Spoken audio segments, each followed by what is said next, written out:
Hey, how's it going, guys? It's youtube.com/JAE55555 with another cartoon cyborg Streamlapse. And in this episode, I'm animating the Slugmouth character.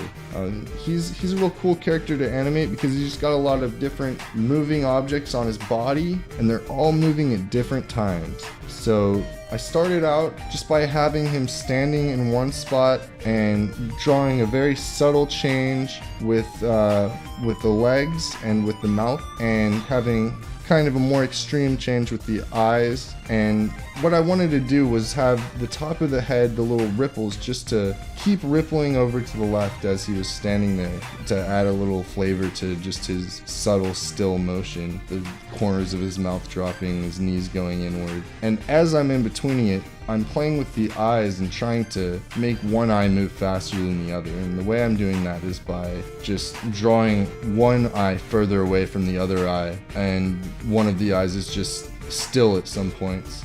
But I wanted to ease one of the eyes and have one of the eyes moving quicker than the other one.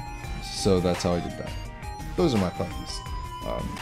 While that's going on, whenever I finish doing the pose to pose, I'm gonna add the top movements with the ripples. And the reason that I have to elect to just not draw the top of the head is because I can't in between something that's on a different time interval. So the fact that the top of the head is going to be moving at a quicker pace than the rest of the body means it's going to have to be animated either on a separate layer or just straight ahead. And I figure it's just easier to do it straight ahead, and it is, because all you have to do is just move it over a little bit. So after I finish doing the top of the head, the dude starts his celebration, and his celebration is basically popping up and running off the screen and then running back onto the screen in front of all the characters. So he starts off on the back layer, and then when he runs in front of everyone, he's on the front layer. And I thought that would add some more depth in the scene. But inside of his mouth, his tongue's gonna be flopping around, and he also has ripples where his tonsils are. So while he's running, and even when he's stationary with his mouth open, I'm trying to make his ripples in his mouth straight ahead, moving to the right, and his tongue, same principle. But yeah, that's what I was thinking. And when I finished drawing the running frames off the screen to the right, all I did was basically just copy those frames, paste them, put them into a new animation clip, reverse those frames, and put them in front of all the other frames. So you really can't tell that it's the exact same run cycle as what just happened because of the fact that it's reversed. Maybe you can, but honestly, I was just lazy. I didn't want to redraw it all for the same exact motion. Usually I don't do that, but I mean, it only took me 3 hours and 15 minutes to animate this character, so I am satisfied. I'm gonna get to some questions now. Nizapucho Louise asks, is your girlfriend an animator too? Nah, she just wanted to narrate that last video, and I thought it'd be funny, so I threw her up on there and had her act like she was me. Kodog is Omega asks, do you listen to any music while working on new stuff? And if possible, what is some of your favorite music artists? Yeah, I listen to music all the time, man.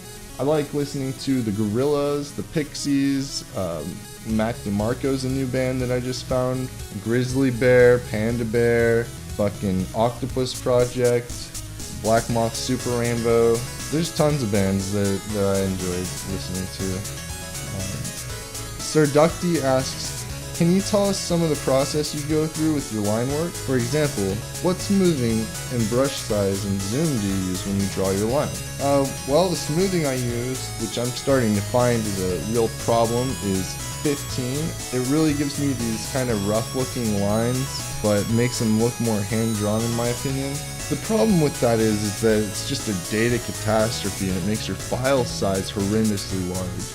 So, for instance, this 7-second scene, I'm a little further than this Streamlapse, and with only 10 characters, I'm coloring the 4th character, and Flash is having problems loading it. So I'm starting to have to separate each character into its own file to color it, which is really inconvenient.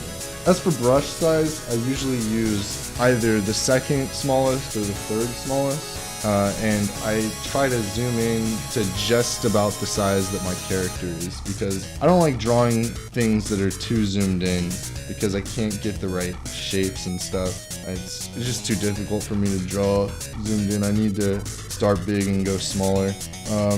DJ Soul asks, how many hours do you spend animating? Do you often procrastinate? And how do you deal with procrastination?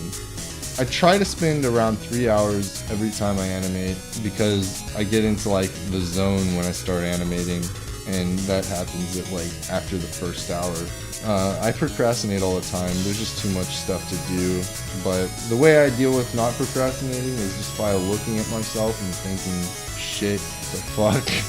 Like, I don't know, I'm not proud of myself, so I can't procrastinate. I've got to do better. That's basically it. So go ahead, leave a like, comment, and subscribe. If you're a musician, I seriously need your music.